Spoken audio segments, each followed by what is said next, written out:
روزانہ ہم کتنے فارورڈ میسیجز اپنے موبائل فون پر وصول کرتے ہیں، جن میں فنی کلپس، لطیفے، سیاسی ویڈیوز، مذہبی پیغامات اور ویڈیوز ہوتی ہیں، اور ہم آنکھیں بند کر کے بغیر تصدیق کے ان پیغامات کو فارورڈ کرتے ہیں۔ خاص طور پہ جب مذہبی پیغامات کی بات آتی ہے تو ہمیں بہت ہی محتاط رہنا چاہیے۔ رسول اللہ صلی اللہ علیہ وسلم نے فرمایا، کسی شخص کے جھوٹا ہونے کے لیے یہی کافی ہے کہ وہ ہر سنی ہوئی بات کو بیان کر دے۔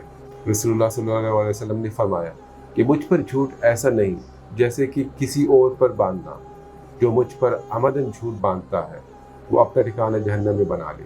در حقیقت کچھ لوگ جو بھی سنتے ہیں اسے بیان کرنا پسند کرتے ہیں۔ برائے کرم جو کچھ بھی آپ وصول کرتے ہیں یا سنتے ہیں اس کی تصدیق کیے بغیر اسے آگے نہ بھیجیں، جھوٹے لوگوں میں شامل نہ ہو اور اپنا ٹھکانہ جہنم میں نہ بنائیں۔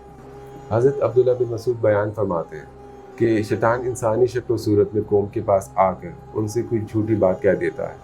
لوگ منتشر ہوتے ہیں، ان میں سے ایک آدمی کہتا ہے کہ میں نے ایسے آدمی سے سنا ہے، یہ بات سنی کہ جس کی شکل سے واقف ہوں لیکن اس کا نام نہیں جانتا۔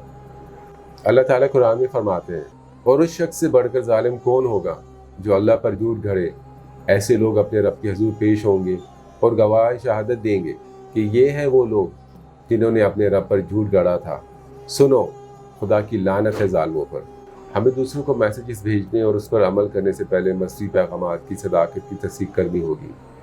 یہ ہماری ذمہ داری ہے کہ ہم مذہبی معاملات کی تحقیق کریں اور کسی بھی بات پر آنکھیں بند کر کر عمل یا یقین نہ کریں جب تک کسی مستند ذرائع سے موصول نہیں ہو، اور جو بھی موصول ہو اسے آگے نہ بھیجیں۔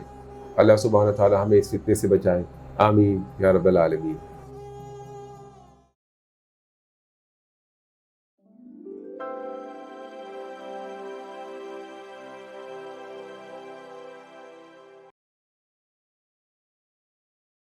On a daily basis, we are receiving so many forward messages on our mobiles, which includes funny clips, jokes, political videos, religious messages, and videos.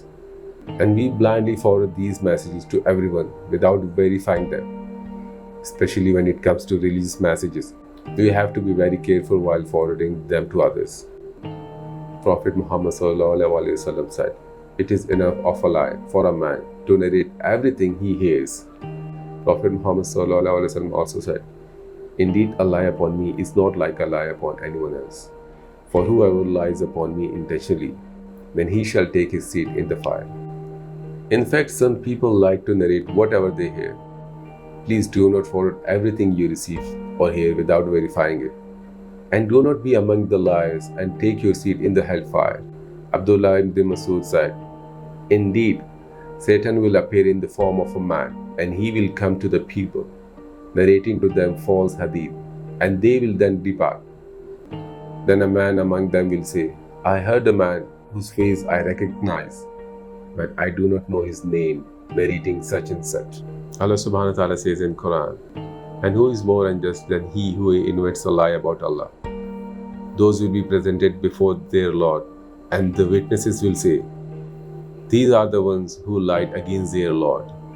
Unquestionably, the curse of Allah is upon the wrongdoers." We must verify the authenticity of the religious messages prior to forwarding to others or acting upon it.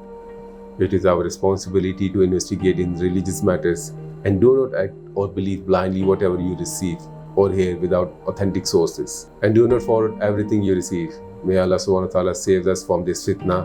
Ameen ya Rabbal Alameen.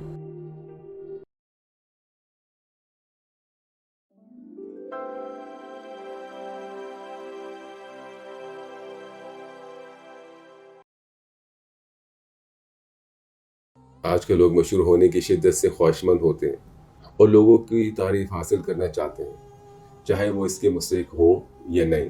عام طور پر ہم social media پر post کرتے ہیں، لیکن بعض اوقات تو بے معنی، گندی اور بیہودہ چیزیں پوسٹ کرتے ہیں۔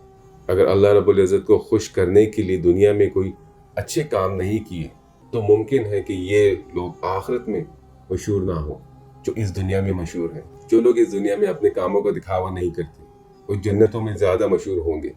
نبی کریم صلی اللہ علیہ وآلہ وسلم نے فرمایا، جنت والے اپنے اوپر کے درجے کے بالا خانوں کو اس طرح دیکھیں گے جیسے تم آسمان میں ستاروں کو دیکھتے ہو۔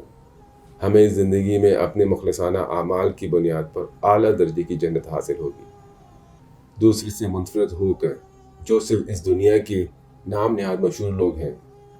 ہمیں صرف آخرت کی زندگی میں مشہور ہونے کے لیے محنت کرنی چاہیے۔ اللہ تعالیٰ قرآن میں فرماتے ہیں، جو شخص آخرت کی کھیتی چاہتا ہے ہم اس کے لیے اس کی کھیتی میں مزید اضافہ فرماتے ہیں، اور جو شخص دنیا کی کھیتی کا طالب ہو تو ہم اس کو اس میں سے کچھ عطا کر دیتے ہیں، پھر اس کے لیے آخرت میں کچھ حصہ نہیں رہتا۔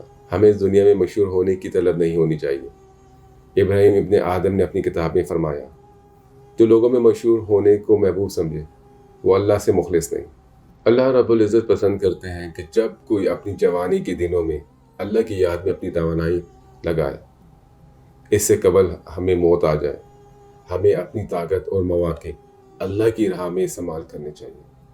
اللہ سے رجوع کریں، توبہ کریں اور روزانہ مغفرت مانگیں۔ شیطان کبھی بھی آپ کو اس بات پر نہ بہکائے کہ اللہ آپ کو کبھی معاف نہیں کریں گے۔